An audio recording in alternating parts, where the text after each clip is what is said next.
میرا اگلا سوال ہے، اگر شیخ عبد القادر جیلانی رحمۃ اللہ علیہ کو علم غیب تھا تو انہوں نے نبی صلی اللہ علیہ وآلہ وسلم کی ولادت کی تاریخ کیوں غلط لکھی، اور اس کا حوالہ کیا ہے کہ انہوں نے غلط لکھا ہے؟ یہ شیخ عبد القادر جیلانی نے اگر غلط لکھی ہے تو جو 11ویں کھا رہے ہیں پکا پکا کے، یہ ان سے پوچھنا چاہیے نا۔ ان کا تو دعویٰ ہے کہ شیخ عبد القادر جیلانی رحمہ اللہ تعالی المتوفی 561 ہجری، جو 6 صدی ہجری میں ایک بہت بڑے عالم دین تھے، وہ مطلب غیب جانتے تھے۔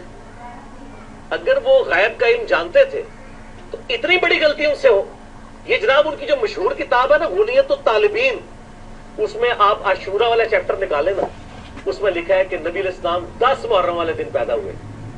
جو ہمارے مسلمانوں کے بچے کو پتا ہے کہ نبی علیہ السلام 12 ربیع الاول کو پیدا ہوئے، چلے 12 کی تاریخ پہ اگر کوئی اختلاف بھی کرے وہ اب ختم ہو گیا۔ میں نے تو دلائل النبوہ امام بہقی کی کتاب میں 4 نمبر اثر ہے کہ محمد ابن اسحاق امام المغازی فرماتے ہیں کہ نبی علیہ السلام سوموار والے دن عام الفیل والے سال، جس سال ابرا کا لشکر تباہ کیا گیا تھا، 12 ربیع الاول کو پیدا ہوئے صبح سحری کے وقت۔ تو ربیع الاول پہ تو ویسے ہی اجماع ہے سنی شیعہ کا۔ ایون اصول الکافی میں بھی موجود ہے کہ نبی علیہ السلام 12 ربیع الاول کو پیدا ہوئے، جو شیعہ کی معتبر کتاب ہے۔ سنی شیعہ دونوں کی کتابیں مانتی ہیں کہ 12 ربیع الاول ہے۔ 12 پہ اگر اختلاف بھی ہے، کوئی 8 کہتا ہے، کوئی 9 کہتا ہے ربیع الاول ہی ہے۔ تو شیخ عبد القادر جیلانی کو یہ بنیادی بات نہیں پتا تھی؟ غنیت الطالبین میں لکھا ہوا ہے۔ بسم اللہ الرحمن الرحیم۔ السلام علیکم دوستو، آپ نے سنا اور دیکھا کہ اتنی بڑی غلطی شیخ عبد القادر جیلانی رحمۃ اللہ علیہ سے ہوئی کہ آپ صلی اللہ تعالی علیہ وآلہ وسلم کی پیدائش کا دن 10 محرم کو بتایا، لکھا۔ اپنی کتاب غنیت الطالبین میں لکھا ہے کہ آپ صلی اللہ تعالی علیہ وآلہ وسلم 10 محرم کو پیدا ہوئے ہیں۔ یہ جواب تو 11ویں کھانے والے دیں گے، بالکل 11ویں کھانے والے آپ کو دیں گے اور آپ کا منہ بھی بند کریں گے۔ کتنا بڑا جھوٹا اور مکار ہے، اس لیے میں اسے کہتا ہوں اس صدی کا سب سے بڑا مکار اور جھوٹا شخص۔ آپ دیکھیں لکھا کیا ہے، آپ غور کریں کس طرح فراڈ کر رہا ہے۔ غنیت الطالبین لکھا ہے، بعض علماء کے نزدیک، بعض علماء نے کہا ہے، اور یہ آپ دیکھیں بعض کے نزدیک، جو اس نے دکھایا اس میں بھی ہے بعض کے نزدیک۔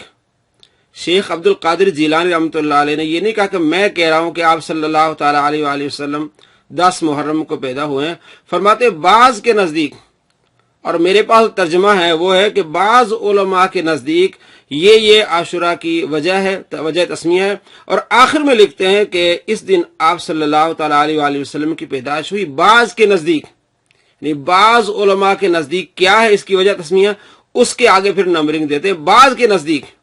یہ نہیں لکھا کہ میں کہہ رہا ہوں کہ آپ صلی اللہ تعالی علیہ وآلہ وسلم جو ہے وہ محرم کو پیدا ہوئے ہیں، بعض کے نزدیک ہے۔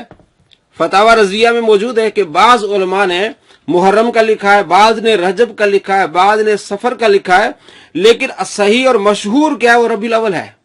تو شیخ عبد القادر جیلانی رحمۃ اللہ علیہ نے عاشورہ کے فضائل اور 10 محرم کے فضائل میں لکھا ہے کہ بعض نے یہ کہا ہے۔ اب یہ فتاوی رضویہ میرے پاس موجود ہے، جلد نمبر 26 ہے اور صفحہ نمبر 408، رضا فاؤنڈیشن جامعہ نظامیہ رضویہ لاہور سے یہ شائع ہے۔ رجب، سفر، ربیع الاول، محرم، رمضان سب کچھ کہا گیا ہے۔ اعلیٰ حضرت امام احمد رضا خان بریلوی رحمۃ اللہ علیہ کہتے ہیں فتاوی رضویہ جلد نمبر 26 صفحہ نمبر 408 میں کہ سب کچھ کہا گیا ہے۔ یعنی بعض نے کسی نے رجب بھی کہا ہے، کسی نے سفر بھی کہا ہے، کسی نے ربیع الاول بھی کہا ہے، کسی نے محرم بھی کہا ہے، اور کسی نے رمضان بھی کہا ہے، سب کچھ کہا گیا ہے، اور صحیح اور مشہور وہ قول جمہور ربیع الاول ہے۔ تو بعض کے نزدیک تو ہے۔ شیخ عبد القادر جیلانی رحمۃ اللہ علیہ جو لکھا ہے کہ بعض نے کہا ہے، تو یہ تو اعلیٰ حضرت نے بھی لکھا ہے کہ بعض یہ کہتے ہیں، لیکن صحیح اور مشہور قول کیا ہے، وہ ربیع الاول ہے۔ تو شیخ عبد القادر جیلانی بعض کا لکھا ہے، وہ وجہ تسمیہ بیان کر رہے تھے عاشورہ کی، تو اس میں یہ بھی ڈالا کہ بعض یہ کہتے ہیں۔ انہوں نے یہ نہیں کہا کہ میں کہہ رہا ہوں، میں لکھ رہا ہوں کہ آپ صلی اللہ تعالی علیہ وآلہ وسلم جو ہے وہ 10 محرم کے پیدا ہوئے، محرم کے جو مہینے میں پیدا ہوئے۔ لکھا ہے بعض کے نزدیک، بعض علماء کے نزدیک، اور یہ تو اعلیٰ حضرت بھی لکھتے ہیں، بعض ہی کہتے ہیں۔ کسی نے رجب بھی کہا ہے، کسی نے سفر بھی کہا ہے، کسی نے محرم بھی کہا ہے، کسی نے رمضان بھی کہا ہے، لیکن صحیح قول مشہور کیا ہے، وہ ربیع الاول ہے۔ بات کھل گئی کس طرح یہ دھوکہ دیتے ہیں عوام کو۔